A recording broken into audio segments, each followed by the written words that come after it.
Log user Ethan Oplin, Lieutenant of Star Post Paradius. Entry begins. 48 hours. It has been 48 hours since the end. 48 hours since devastation and fire. Since we aboard Star Post Paradius became the home of the last known humans. We had only realized something was going wrong when the artificial gravity shut down. There had been no alert of a system failure, which meant that the only possible explanation was the failsafe. In the event of a cataclysmic event on Earth, or the destruction of the broadcast facility within Planetside Expedition Command, the station's non-critical systems would shut down or cycle to reduce power to aid in the survival of the crew. Artificial gravity fell under non-critical. Unless the alert system not engaging was part of the system failure, and not the failsafe at all. Either way, it wasn't good. I had been the closest to the command center, so I pulled my way into the room, letting momentum carry me to the primary console. Gripping a handhold, I reached out to engage the main screen. I linked to an orbital surveillance probe, trying to get a view of Earth. I remember my heart plummeting at what I saw. My own dread had drowned out the shouts and cries of horror from the others entering from the other passages. Hellfire. Flashes of light tearing open the clouds and scorching the surface. Nukes. Nuclear warheads detonating across the planet. This had to be a prank being transmitted from Planetside Command. The Star Post commanding officer, Theodore, was first to reach the communications equipment. Expedition Command, this is Star Post Paradius. Respond. Static. Expedition Command, this is Mission Commander Theodore Armstrong of Star Post Paradius. Waypoint for Lunar Colony Project Alpha. Respond. More static is all that came through. We were watching the annihilation of mankind. The loss of our world. And we were powerless to stop it. Each minute that dragged on brought another burning blast that marred the once shining visage of our little blue marble. I gripped the handhold tighter, as if it would anchor me to reality as long as I held on.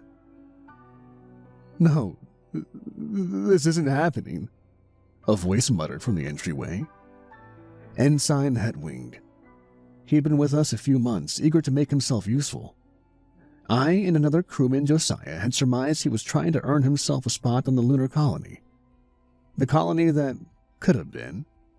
Where was Josiah? Floating overhead near the ceiling of the room and gritting his teeth? It's happening. Hetwing was already hyperventilating. But my family, my dog, all my things back on Earth. No. He thrashed and kicked at the open air around him in a bid to turn himself around. When a hand found purchase, he yanked himself down the corridor. It took us several seconds, in retrospect, several seconds too long, to realize what he was doing. Kicking off nearby surfaces as safely as we could, we gave chase. A chase that looked ridiculous from an outside perspective, I'd wager. As we began to close in on him, he found Hetwing at an airlock. He was curling his fingers over the emergency release. If he pulled that, the airlock wouldn't close the inner bulkhead first. It wouldn't depressurize the chamber. He would be opening the station to the vacuum of space, to cold, horrific death. Josiah was closer, but I was the one to speak. I opened my mouth, but only got out 2 words. Hetwing, no! And the lever came down. I remember his face. That single instant of realization in his eyes as he realized what he'd done. That microsecond of regret, then horror, before the exterior hatch's emergency explosives popped the clamps away and the atmosphere of the station immediately spewed out into space. Hetwing and that hatch were gone before we could even blink. And we were about to follow. Thank God the emergency system still worked. A backup interior bulkhead slammed down, and most of us were able to grab something or fumble with handholds just enough to slow to a safe drift through the room. But not Josiah. Josiah had too much momentum. He'd been halfway into the chamber when the bulkhead came down. He'd been feet first, and the swift descending metal cleaved through his waist. He was dead in seconds. Most of us wouldn't have processed it before he was dead a full minute. In his last moment, Josiah's eyes met mine. I saw a final flicker of fearful realization before he was truly gone. The moments after that had become a blur. I couldn't recall them if I tried. Truth be told, I'd rather prefer not to think about it. But I would always see Josiah and Hedwig. Their faces. Their haunting faces, their final gaze. It seared into my memory. It's been 48 hours. 2 Earth days interspersed with restless sleep tainted by nightmares of that chaotic moment and the forming hellscape of our homeworld that had caused it. Theodore has me monitoring the communications equipment today. He and the other survivors are doing inventory. Orville is checking our medical supplies. Merrick is doing rounds to tally the rations. And old man Xavier is helping the commander with everything else. I just have to sit here and listen in case some poor bastard survived Armageddon. It's boring. Boring enough for imaginations to run wild. I swear I can almost hear Josiah's voice on the comm line. Entry ends. Cycling to next entry. I'd always be thankful for whoever decided that Starpost Paradies needed a simulated day and night cycle. Without that, I think that the only thing which would have reminded me that I needed to sleep would have been the commander himself.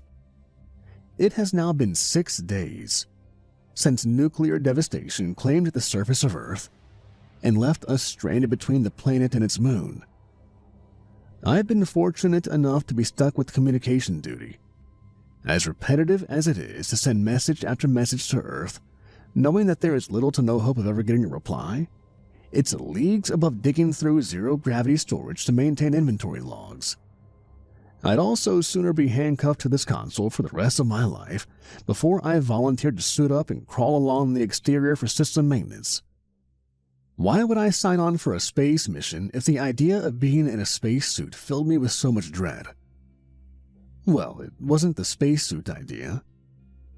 It wasn't the idea of having only a tether line anchoring me to the station. No. What scared me was knowing that if something went wrong, that there was nobody left who could be deployed to rescue me. I cued the main line again, hearing the faint hum of static. This is Lieutenant Oplin of Starpost Paradies. Again, calling out to anyone who can receive this signal. Please respond. Leaning back in my chair, I once more began the grueling task of waiting for nothing. Deciding that I didn't actually need to be in the chair, I stood and wandered that cozy corner of the command room. I approached one of the security consoles and began flicking through the exterior cameras. Maybe I could get a head start on identifying any problem areas for those given the task of stepping outside. Cameras watching over hand grips, stabilizing thrusters, the few remaining airlocks, now 3 from what was once 4, after that damn fool Hedwig had his breakdown that resulted in the deaths of him and Josiah. The only upside to it that any of us could find, the most minuscule bit of solace in, was that we now had 2 less people drawing from the life support. Foolish, foolish Hedwig, who had just drifted by the camera focus on the solar panels of Section C. I paused, damn near freezing where I stood. That was impossible. There was absolutely no way he could have circled around to pass the station. I isolated that camera, cycling the footage back 10 seconds and playing it again. Nothing. Just the solar panels in the viewport nearest the camera that gave a peek into the botany labs within that section. Not a single sign that the vacuum-ravaged corpse of our late crewman had spontaneously manifested on camera. Must have been a trick of grief. A lack of sleep? I didn't have long to think about it before I heard Theodore's voice. Getting bored? He asked. I swung my head around, and he could clearly see the panic on my face because his expression soured instantly. The hell is wrong with you? He asked. I couldn't explain what I'd just seen. There was no evidence, and it couldn't have been real.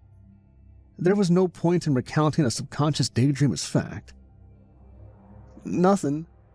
Just zoned out and my imagination played a trick. I waved a hand. Made me a bit jumpy. Jumpy was an understatement. I hadn't felt my stomach twist like that in a few days. He narrowed his eyes but asked no more questions. Switch the feeds over to Section D. Xavier is coming back from inspecting the exterior access panels. Section D, the medical section. We rarely ever used it. Nobody had so much as a strange shoulder since our deployment to the station. With a nod, I tapped the controls until the angled view of Section D was on the big screen. There was the bulky outline of the environmental suit that contained the eldest of our crew. Xavier had been part of the whole colony on the moon thing since before Star Post Paradies had been fully completed. Some say it had been his convictions and his presence alone that kept everything going. He was sliding an access panel open with the awkward movements that were all his suit would allow. The things were clumsy, but it was a small price to pay for vacuum protection. They were built to withstand the vacuum of space, minor shrapnel damage, electricity, and maybe even raging infernos. Normally, we would have had the suits inspected and damn near turned inside out every week. But their last day of inspection had been the day the Earth died. Since then, it had been one of the last things on our minds. Even now, that thought stayed in the back of my mind. No sense of urgency rushing it to the forefront. We'd wind up regretting that. I reach out and press the button to link to his suit's comlink. Xavier, it's Ethan. How's it going? Last panel, Lieutenant, Xavier replied, delicately using one of the tools on his belt to temporarily shut off the magnetic seals holding the panel in place. He took it and allowed it to attach to the small magnet resting on the outer thigh of the suit. It was to ensure that the panel didn't just go flying off into nothing forever. Just gotta make sure this power junction isn't in danger of giving out on us. Wouldn't want things to go dark in there, would we? I managed to chuckle. Can't get much darker than the mood, right? The joke felt hollow. I wasn't even sure why I'd said it. Even if I truly felt that humor could ease the situation, I couldn't think of any possible joke that would alleviate our doomed struggle to delay what would inevitably come to pass. Xavier grunted. You'd be surprised just how fucking shitty things can get even when it looks worse. Trust me on that. It can always get better. And it can always get worse. He was cut off as his hand made contact with the conduit. Several things happened in that moment. We caught a microsecond of his body convulsing backwards, the camera watching him cut to static, and an alert of a momentary power surge pinged from an operations console. Xavier! I shouted into the microphone. Theodore hurled himself through the room, limbs out to catch himself so he'd not go sailing past the security controls. He mashed several buttons, finally managing to restore the feed. Xavier was drifting away from the exterior hull. The only thing keeping him close was his tether. We couldn't get his comlink restored. We couldn't get any signal from his suit at all. I pushed myself away from the consoles and towards one of the corridors leading towards airlock 2. There would be a switch near the airlock that would allow us to retract the tether until he was near the airlock and we can pull him inside. Orville was there by the time I arrived, suiting up and preparing to step into the pressure chamber. He met my eyes as I floated towards him. He grimaced. Commander called me up from the storage bay in Section B. How bad is it? I shook my head. No idea. Only know is there's a power surge, lost the feed for a moment, and now we're not getting any signals from his suit at all. Orville's grimace deepened. Fuck, that's not good. I better get out there. Hit the lever. With that, he stepped into the chamber and properly sealed the inner bulkhead. Through my panic and worry, I couldn't help but remember the absolute riot act the commander had drilled into us after the incident with the ensign about proper airlock procedure. Of course, Everyone knew the proper procedure, but even then, we'd all know that it was the commander's way of processing the deaths of 2 people under his command in the wake of losing our home. I opened the emergency panel near the airlock, before finding the lever for Xavier's tether. Yanking it down, I leaned against the wall, hissing softly when my forehead met cool metal. Minutes passed, maybe more than I thought, before I heard the sound of the pressure chamber, atmosphere being restored. When it was safe, I watched the hatch open as the others arrived. Orville pushed Xavier in as he began to take his suit off.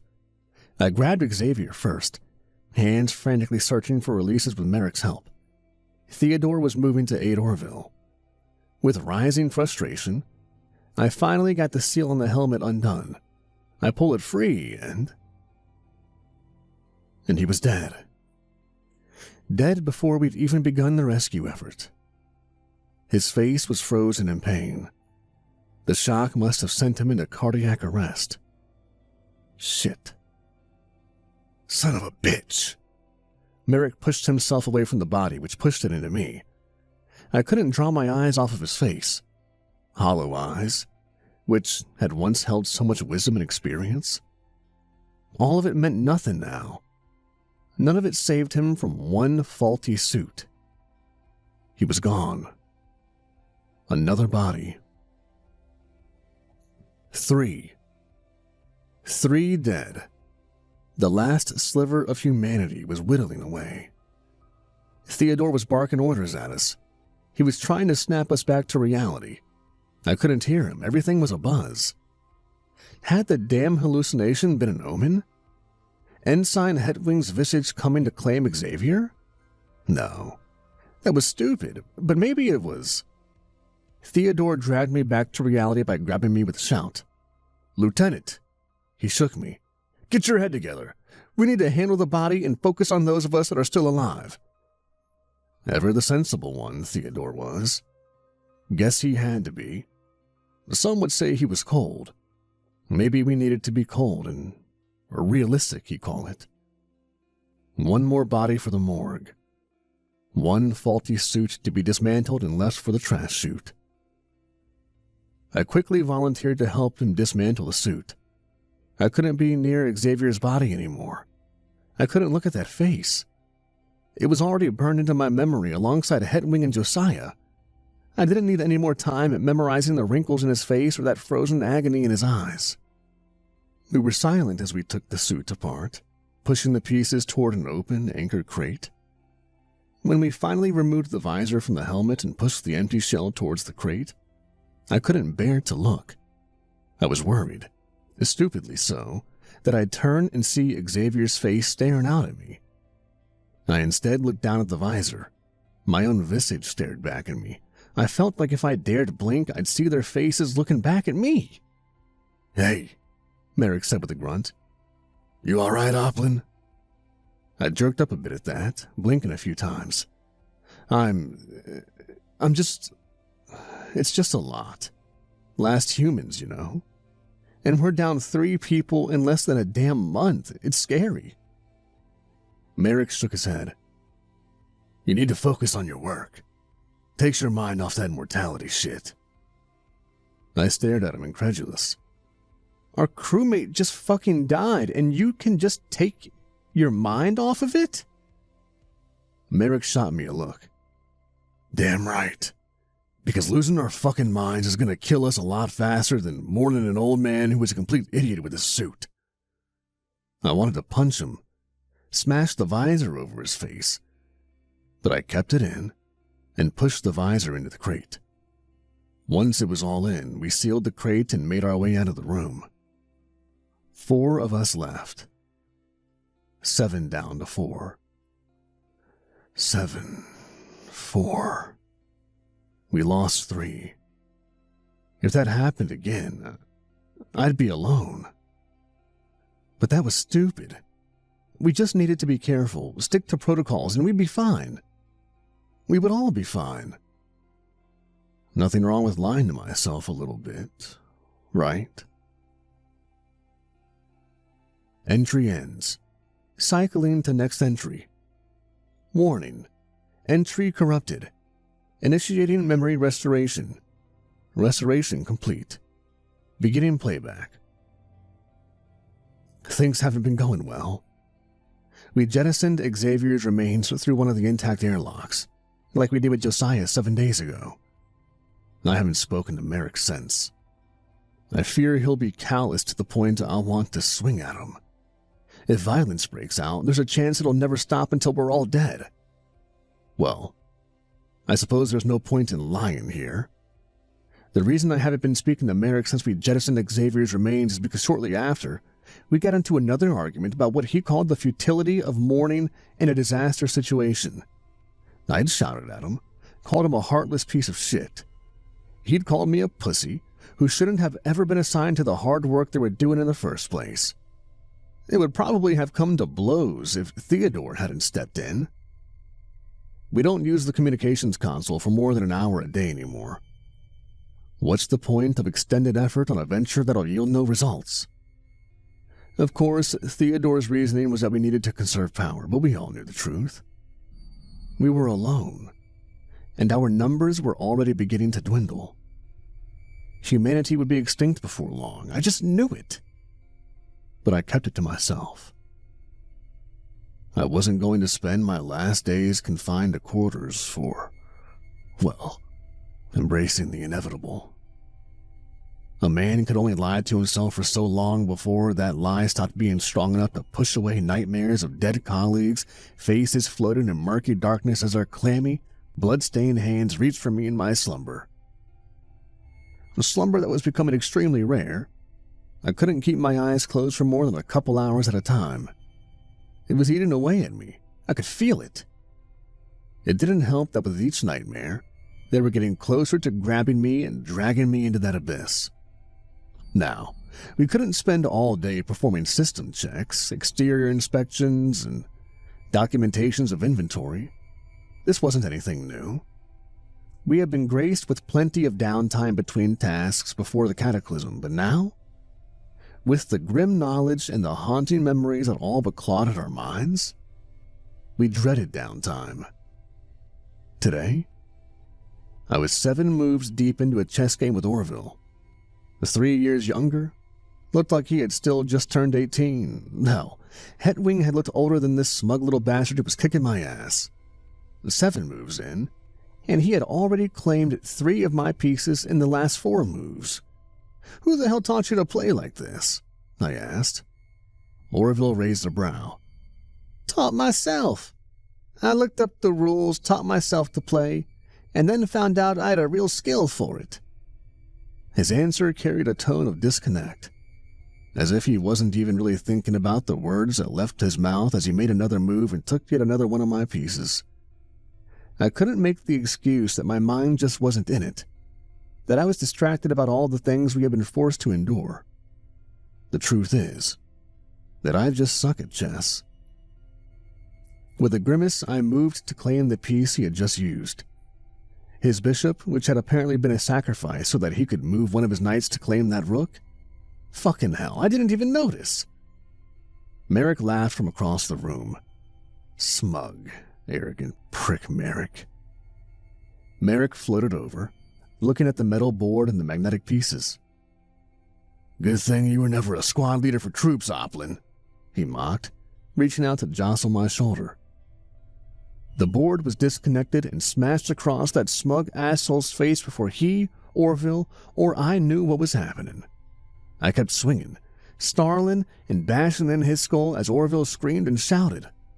Blood everywhere, bone and brains visible. I was killing Merrick. I was... Hey!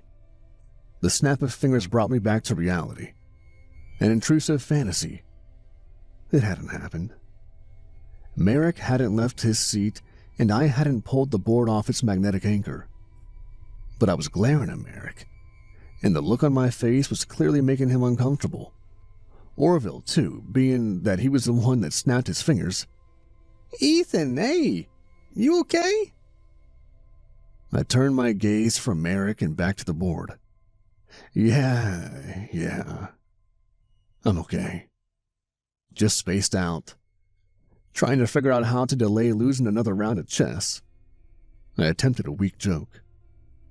Orville was quiet, clearly concerned. Merrick was leaving the room, casting one last dirty look my way. "Maybe we need to put the game on hold," Orville suggested. I took a breath and nodded. I need to do the comm check anyway. Next time, Orville, I'll win next time. I gave him a feeble smirk and began floating my way through the corridors to the command center. I wasn't looking forward to when Theodore caught word of my glaring at Merrick that I was going to hurt him. Though, to be fair, I'd wanted to hurt him. To kill him. That wasn't normal. I know that. But so much has happened. So much was lost so quickly. How can anyone not become a little off-kilter after that? I flicked the communication beacon to life with a single switch turn. I begin my hour of pointless repetition, saying the same line into the microphone every 3 minutes. My name, rank, the name of the station, and begging for a response. Response that wasn't going to come. Why were we bothering with this? Why were we bothering with anything? I was musing over this after my 16th repetition when I heard the crackle. Not the static that usually greeted my responses. A momentary, almost imperceptible crackle. I sat up straight, trying to backtrack to whatever frequency I had been on when the crackle came through. I hadn't been keeping track. Damn it! I did my best to narrow it down to bring that crackle back to the speakers. A noise like that couldn't have just happened. It couldn't just be dead noise. Somebody had to have tried to respond. It's the only possible explanation. When the hour mark came, I didn't power down the equipment. I couldn't just shut down a console and there was a chance we had made contact with a survivor. I made one last adjustment, hearing the crackle of noise. And a second later, it was gone. The entire console had just lost power. No, it hadn't lost it. Someone had remotely shut it off from one of the power junctions. I cursed and moved to the security console, pressing firmly down on a button. "This is Oplin. Did anyone just use a junction box to cut power to the communications console?" The voice that responded sent a fresh wave of anger through me. "Merrick here. I shut it down because the hour passed, Lieutenant." It had nothing to do with the fact that the hour had passed. He must have known that I had made contact, so he cut the power. Probably waiting for me to leave so that he could swoop in and take it for himself. Try to make me look out to be incompetent. "If your hour is up, Lieutenant, finish up in there and get to something else," Theodore spoke over the intercom. "Sir, I just need a few more minutes. I'm sure I heard something." I could hear Theodore audibly scoff. Unless it was a voice, whatever came through was probably a glitch. We're not wasting any more power on the comms than absolutely necessary. Now get doing something else. That's an order. As they both shut their ends of the line off, I swear I heard Merrick snickering. I needed to find a way to prove I was right. Maybe once they slept, I could restore power to the console and work until I had to sneak back to my bunk. Or maybe I could just restore it now and tune to the frequency. That frequency. I'd been so angry at Merrick that I'd already forgotten the frequency. Shit! I grit my teeth and made my way out of the command center, drifting along passageways until I reached the med bay. I'd do our inventory on supplies here then. It was close enough to the command center that if Merrick tried to sneak over there and steal my finding, I'd hear him. I'd hear him. I occupied myself with opening compartments, checking their contents and confirming it on the primary medical computer. This was normal, up until the 5th compartment. Sedative storage primarily, with a few high-strength pain suppressants. We were supposed to have 20 counts of sedative. We had 17. 3 counts worth is missing. I made the necessary documentation for the log and hit an intercom button on the wall. "Commander Armstrong," Theodore spoke a moment later. "Lieutenant, what is it this time?" "Can you come down to the medical wing for a second? I have a minor issue," I said softly. I then switched off the intercom before drifting listlessly as I waited. When he finally arrived, he looked agitated. I wasted no time in showing him the log and then the storage compartment itself. "You called me down from helping Orville to calibrate the power grid?" for a minor stock inconsistency? He grumbled behind me. I blinked once, then twice. Was he chewing me out for doing my job? I'm sorry, sir? Theodore raised an eyebrow. What? You just said... I haven't said anything, Lieutenant. I think you need to cut your duty short and go to bed if you're hearing things. That was probably what happened at the console. He shook his head. Now get going. That's an order. I'll take it over here. I stared for a moment, but did as I was ordered. I didn't sleep. I couldn't. Trying had brought a new nightmare. Until now, they'd been the horrible deaths of my colleagues from an outsider's point of view. Not now, no. This was worse. Moments after my eyes had closed, I was met with the visage of my hands wrapping around the airlock's emergency release. No, not my hands. Hetwing's hands. I was watching Hetwing through his own eyes as my own voice tore through a haze of panic and desperation. Both those hands were moving. I saw everyone. Orville, Josiah, Xavier, Merrick, the commander, and myself. Before space claimed me.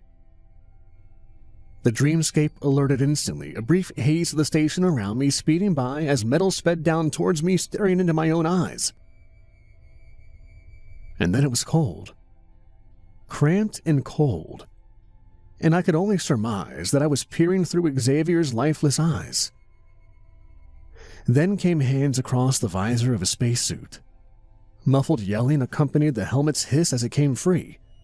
Merrick screamed, and I felt the body jostle before I was once more meeting my own gaze. Then the visions marred and blurred before tearing themselves into an ethereal sea of nothing. Had my mind run itself ragged? It didn't matter. I was finally asleep. I only woke up once in the middle of the night. I'd heard tapping outside my quarters, but when I went to check, there was nobody there. I'll try to recapture that fleeting sleep. There's nobody but us four on the station. Merrick was probably just being a prick. I can't let him get to me. In these moments, I wish... Warning. File corruption present. Unable to complete log. Cycling to next log. I've been neglecting making these entries after rereading the last one.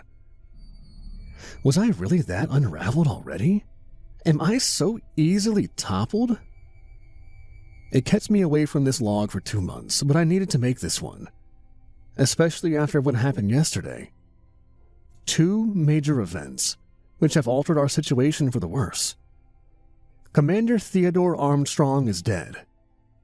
This is what happened. It was time for that damnable hour of transmissions. Nothing but static yet again. I wasn't even graced with the softest crackle. We'd likely lost our window to make contact. If it had been somebody, they were most likely dead now, and we were all alone again. I remember mentally cursing Merrick's name before the security console began issuing a shrill, repeating beep. Leaving the communication console running, I floated over to the security controls and checked for the cause. A transport ship. One of the automated craft from Earth.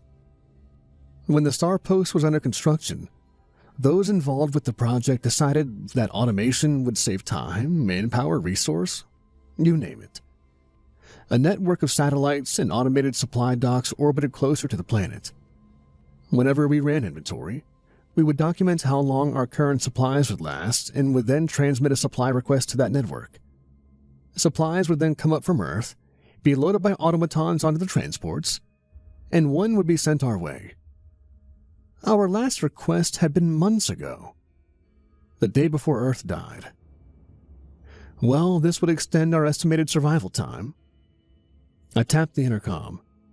Commander, seems we have an incoming cargo ship. Theodore didn't reply for a minute. When he did, it was clear he was surprised. Forgot we called for that. I'm going to the docking bay in Section A, and I'll send Merrick and Orville to help you run the docking protocols from there. I nodded. Got it, Commander. As I switched the connection off, I realized I probably wasn't as excited about this arrival as I should have been. I didn't know what I felt. Well, not at first. The strange feeling or lack thereof was quickly replaced by a growing concern when I checked the radar. That transport was approaching way too fast, and its course was off. It was going to crash into Section A. Shit. Orville was entering at that moment. "Commander said something about a ship coming in?" he asked. I turned to him. "Ping the transport, tell it to slow down and change course. It's going to plow through Section A if we don't stop it." Orville paled, but thankfully quickly composed himself and made his way over to the communications console. "Incoming craft, your course and speed are incorrect. Correct your course and decelerate to avoid collision. Comply." The order at the end was hollow. Our orders would process as a request, which the transport would then relay to Earth to command. A command which would never receive the signal. The thought dawned on me, and that growing concern was transformed just like the emptiness before it. Now it was panic. And the panic intensified when the robotic voice of the transport filtered through. "Course correction, request received. Synchronizing with central control. Error. Connection timeout. Error. Connection timeout. Error. Connection timeout. Connection to central control failed. Maintaining course." Dread. Dread sank into every nerve as my shaking fingers hit the intercom. "Commander, the transport's coming in way too fast and off course. It's going to hit Section A." I heard Theodore cursing. "I'm on my way out. I'll hit the emergency seal when I'm back in the central substructure. Keep trying to get that thing to fix its shit." That was when Merrick arrived. "The fuck is going on?" Orville was barking orders, demanding the transport change its course.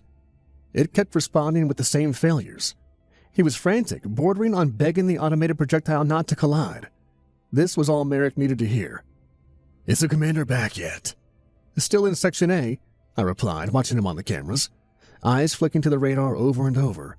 It was too close. It would hit. The station would be open to vacuum. It would spin itself to devastation. My eyes fell upon the emergency bulkhead controls. I could seal off the entire section. I could give us a chance to halt the spin once it started. A slim chance, but a chance. All I would have to do is seal the bulkhead. Seal the bulkhead and kill Theodore. I don't remember what course of thought led to my decision, but I hit that button hard. The alert of the bulkhead went off a second later. Merrick was the one to speak, his harsh tone snapping Orville out of the loop of pleading he'd sunk into. "What the fuck did you just do?" I clutched the edges of the console. "It saved us."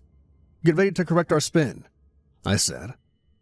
"No, fuck you. What the fuck did you just do, you lunatic?" Merrick began to pull himself towards me. I didn't look at him. My attention was drawn instead to one of the security console screens. Theodore had reached the bulkhead. He hammered it, looking to the camera and screaming at me to open the damn thing. He'd made it. There had been time. And as that realization set in, all hell broke loose. The noise of metal shredding, though muffled by the station itself, nearly deafened us as everything around us went spinning. My hands scrambled and feet kicked. Orville screamed and Merrick howled curses. The station was in a death spiral. The momentum would tear it apart. We were going to die. Hetwing, Josiah, Xavier, Theodore. We'd join them. I finally caught something. A console. We could fix this. We had to stop it. I tried to pull myself closer with a grunt. "The retros!" I screamed over the alarms blaring in our ears. Orville seemed to have heard, given he was desperately trying to get into a chair as the world tore itself apart around us. Merrick was still tumbling. As we tried to fire off the boosters, I heard Orville shout in pain. "Merrick, you left those fucking pens out!" he shouted. Had it been any other situation, I'd have laughed at that. Not right now. Right now, I was focusing on not dying. It felt impossibly too long before Paradies finally slowed its spin. We all clung to our handholds as our knuckles turned white. Orville was the first to weakly speak. "We survived? We actually survived that? Most of us did, Merrick said, his tone heavy with accusation. Somebody let the commander die. I felt anger boil anew under my skin. I didn't know he had time. I was thinking of the group. Half true. I didn't know he had time. But when it came to thinking of survival, I'd only thought of Hetwing and Josiah and sharing one of their fates. Orville and Merrick had not been on my mind at all, beyond what use they would have been to aid in stabilizing the station. But I wasn't going to admit that. He would take that and use it to justify his claim. I hated him. I hated Merrick so deeply. Maybe I'd always hated him and just hadn't realized it until the day Xavier died. Bullshit. You're just a damn lunatic who's waiting for ways to kill people. I saw the way you looked at me in the lounge, Merrick snapped. Guys, Orville spoke up. I clenched a fist, Orville's word falling on a deaf ear. Maybe I just looked at you the way somebody looks at a person they can't stand because he's a prick. Guys, Orville screamed, snapping our attention away from one another as he rested a hand on one of the monitors. Look! We both made our way over, and I felt ice across my skin as I observed the display. Starpost Paradius had been knocked out of orbit. We were slowly going to drift further and further away from Earth until the open void of space claimed us. And we'd used up too much fuel correcting the spin. We were going to float away, and nobody was going to come save us. These logs, our inventory checks, nothing matters anymore. We're dead men floating. We're going to die. We are going to die. Entry ends. Cycling the next entry. It's been 3 months. 3 entire months. When it had whittled down to 3 of us, rationing out the rest of our supplies became a lot easier. We could probably last until an entire year passed. The realization that we were drifting off into empty space didn't really bother us after the first few days. Sure, knowing you were about to drift away from home is terrifying, but once you start reminding yourself that the home you're thinking of doesn't really exist beyond scorched ruins, it becomes a lot easier to process. Hadn't stopped the nightmares, though. The faces of the dead. The tapping. My mind replaying Theodore's screams, and even seeing the lost souls when I turned corners for only a moment. I'd even had a few more hallucinatory murder fantasies between then and now.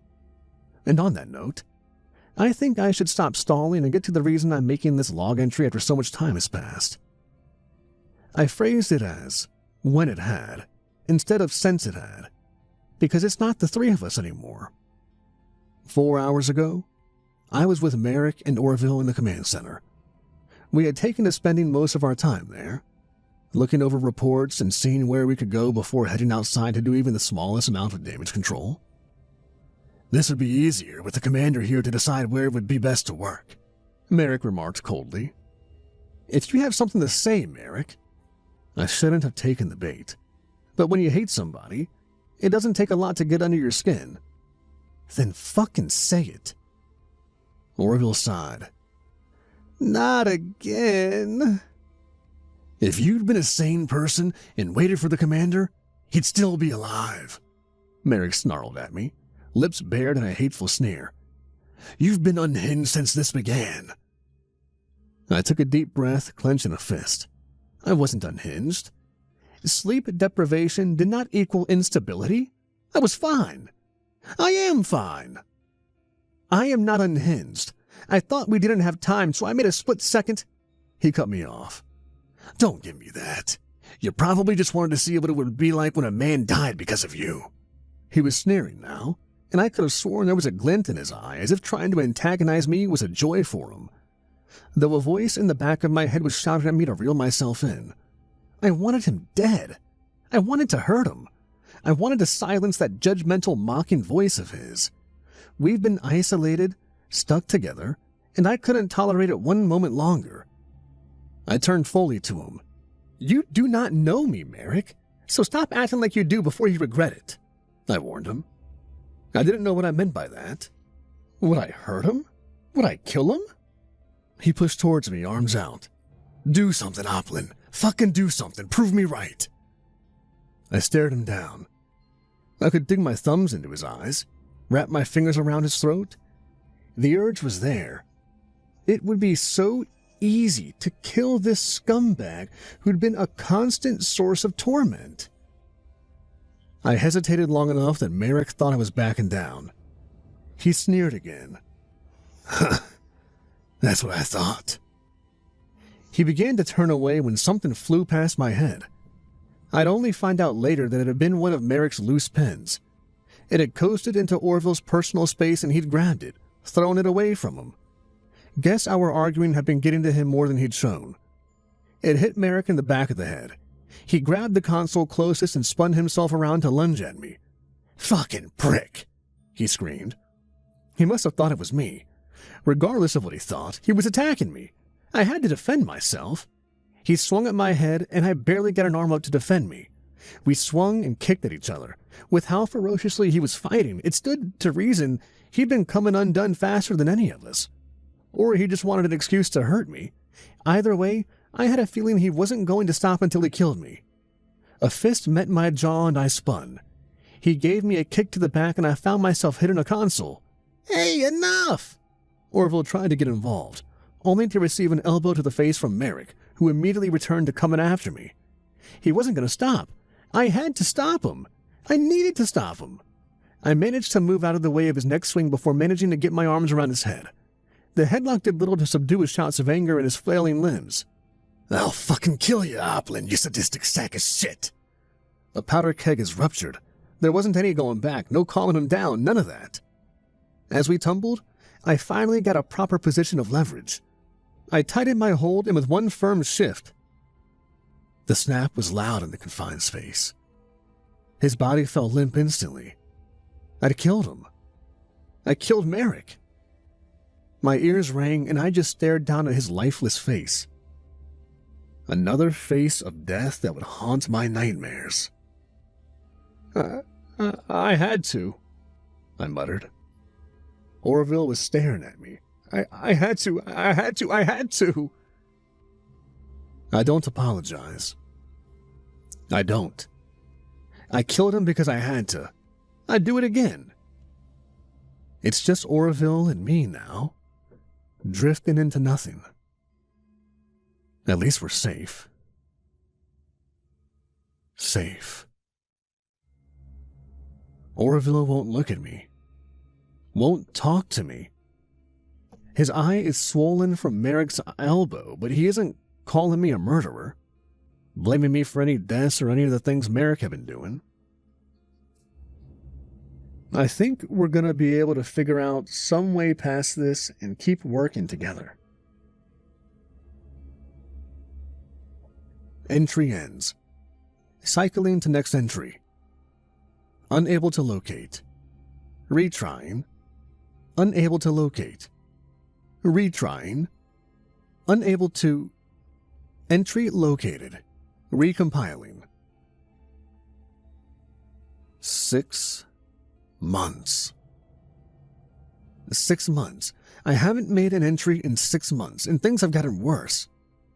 They're back for us, and that's not the worst of it. The ones from beyond got Orville and almost got me. I've been taken to slowly creeping around corners, peeking to make sure I'm not running into the dead. Is it my mind?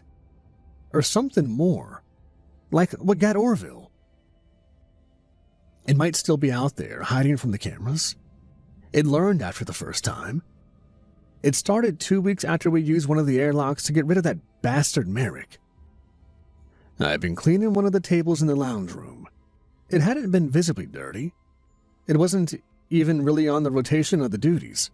I just needed something to do. I had just finished and was about to move on to the next table. The table where Theodore's frozen body sat, face stuck in an angry scream.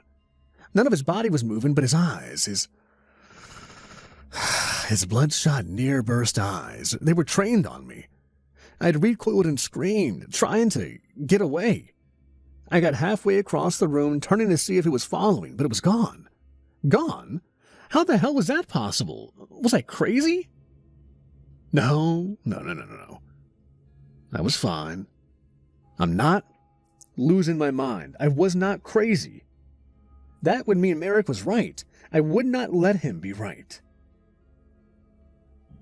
As time went on, I'd see the others too. Standing in corridors, not hovering, standing, as if the lack of gravity meant nothing to them. They would stare at me, no movement, no words, just their eyes tracking me. Josiah would stand over my shoulder when I used any of the consoles in the command center. Hedwig hung around the medbay. Xavier began photobombing the external cameras. Merrick was in my fucking room. His face was blank, but his eyes held rage and hatred. I had taken to bringing a small anchor belt to hook myself to certain areas so I could sleep anywhere but my room. I refused to look at his stupid face. I refused to meet the eyes that judged me for taking an action that he forced me to take. I'd learned to keep an eye out at the 4-month mark, how to navigate around them and ignore the accusatory stares. But what came 2 nights ago? It threw every plan to the void. I woke up in the middle of a fitful slumber, anchored near a viewport.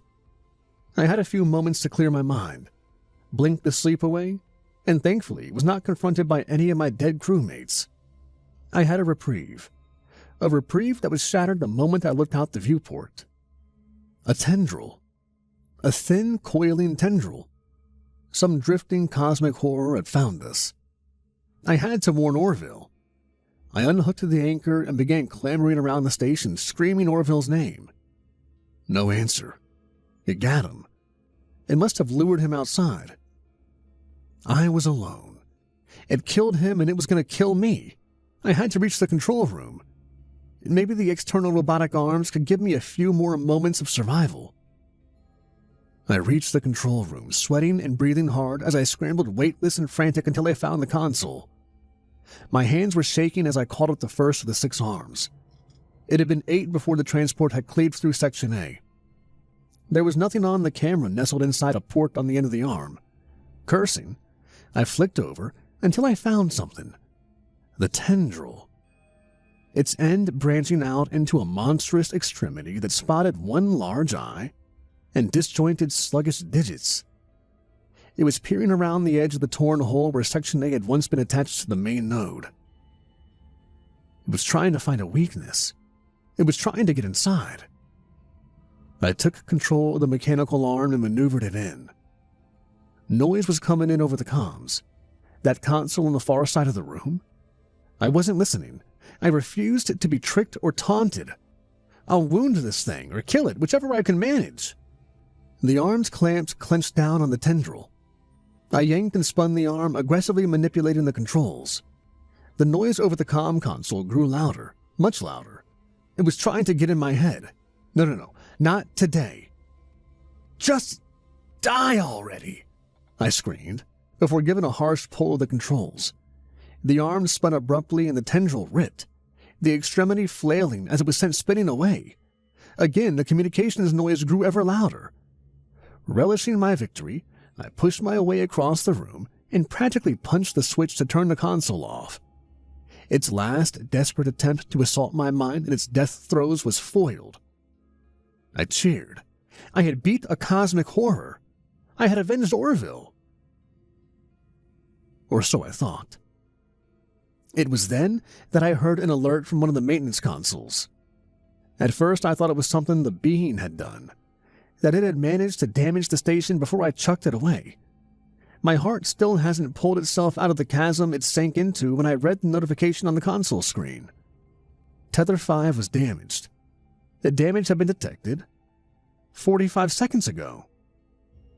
Reality slammed into me as hard as the transport had slammed into us so long ago now. That hadn't been an alien tendril. That hadn't been some monstrous extremity at the end of it. It had been a tether, keeping Orville attached to the station. And I had just sent him spinning into the abyss. The packs on the suits came with their own small maneuvering thrusters, but they weren't powerful enough to correct the amount of force with which I had thrown him using the station's arm. 1 moment was all it had taken. One hallucination was all that was needed for me to ensure my solitude and condemn an innocent man to a slow, agonizing death. I couldn't switch the console back on. As much as I wanted to apologize, it wouldn't do him or me any good. I couldn't maneuver the station to go grab him, and he couldn't maneuver back. No, I'm lying. I'm not turning the console back on, but not because it's hopeless, but because I don't want to hear his condemnations of my actions, or worse, any forgiveness that I should never in a million years expect to receive. I'm all alone now. Alone with the dead. Perhaps Orville will be joining their ranks soon. Entry ends. 1 log remaining. Decrypting. Decrypting. Decryption complete. Beginning playback. My name is Ethan Oplin. I am a lieutenant. I am an operations officer stationed aboard Star Post Paradius. I am the last surviving member of the station's crew. But I am not the station's only occupant. It has been approximately 37 days past a year since the planet Earth was lost to nuclear Armageddon. I only know this because of the primary computer. Strict rationing of the remaining resources on board has kept me alive, but it will run out soon. I have at least another 2 months. The visitations upon me by my dead crewmates have increased in occurrence and aggression. Reaching towards me, mouths open with teeth bared, eyes full of rage. It took a week after his death, but Orville joined them. I remember the first time. The others have been absent, quiet. No howling screams of hate or accusations of murder. Not even a brief flicker of Merrick's form over my bed. I'd almost thought I was finally waking up from this abominable nightmare, until I felt the fatigue of sleep deprivation, the aching muscles and bones that were sure to atrophy due to no gravity, and saw my unshaven face and dirty uniform in the mirror. It was only when I floated to the corridor that I discovered the source of my reprieve. A spacesuit. Whatever was in it made sure its feet clung to the deck plating. I couldn't move. I stayed there, transfixed. There were tears in the seams from which a black ichor oozed. Its hands lifted toward his helmet. Its seals corroded before my very eyes, and when the helmet began to lift, I heard the noise. The same noise that had assailed me during my hallucinations that resulted in my murder of Orville. Only now, my fractured mind finally filtered the noise into something I could understand. Orville's voice, shrieking and screaming in panic as he pleaded with me to stop, as he begged for his life. The helmet was removed and I saw his face. No, what was left? His jaw was severed at one side, dangling at an angle. Coiled around it was a tendril of muted silver that came from within the suit. Another tendril rested along the side of his head, plunged into his eye socket. His remaining socket was home to the eye of the cosmic beast I'd envisioned. I wanted to be sick. I wanted to cry, to scream. A second later, the specter lunged at me with a scream. I howled in terror and shielded my face with my lens, but nothing came. After that, I would see him every other week, and each time he got more bold, attacking me in the control room, lounge, even my room. As it drew on, even the others got more bold, attacking me themselves. They were closing in because they knew I was getting weaker. 2 weeks ago, I began to move more and more supplies into the command center. I had to contend with the others trying to hurt and stop me, but I was getting it done. While raiding the other crew members' rooms, I came across something. Hidden cases of sedative in Merrick's room. He'd been stealing it. That's why there was less than documented. I'd done the right thing killing him. He hadn't been trustworthy. But that didn't really matter anymore. I finished moving everything I would need to survive until the rations ran out yesterday. It's all here, in the command center. 2 hours ago, I breached the remaining airlocks via the maintenance console, making sure to override failsafes. I sealed off the command center. Now it's the only place with atmosphere and air. I hear them beating on the bulkheads. I see them staring at the only cameras I keep running, positioned outside each sealed entrance to the center. They want to join me. They want me to end my solitude and join them. I won't. I am the last human alive. I have a duty to preserve our species for as long as I can. The communications console keeps beeping. There's garbled crackling coming through. Can't remember whether or not I turned it on. I don't think I should answer it, even if it is real, and it could be my last chance to talk to a survivor. It could also be a trap by the one screaming outside my safe haven, screaming for me to die. I have to stay here. I have to stay alive. My name is Ethan Oplin, and I will not submit to the dead crew of Starpost Paradius. Godspeed. Log filing complete. Warning. Data corruption detected. Multiple system failures in progress. Loss of logs imminent. Beginning probe upload. Probe launched to initiate immediately upon full upload. End. Also, quick message everybody. I forgot to put this in while recording, so I'm doing it now while touching up the edits. I am going to start live streaming every single Monday, 7 p.m. Eastern Standard Time.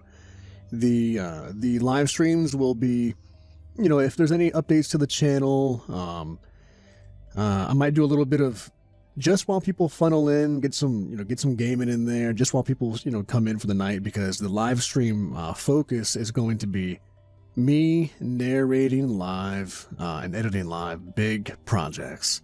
So whenever I have a 2, 3, 4 hour story in the works, those will be on the live streams. And I hope to see you all there. I really enjoy reading the stories live, engaging with everybody, answering questions. Getting to know everybody a little bit more on a more personal basis. I really enjoy it. It's been a lot of fun. I've done 3 so far, and I like it a lot. I hope to see you all there, and this will be, as of now, in every Monday night at 7 p.m. EST. I hope to see you all there, and as always, thanks for listening, everybody.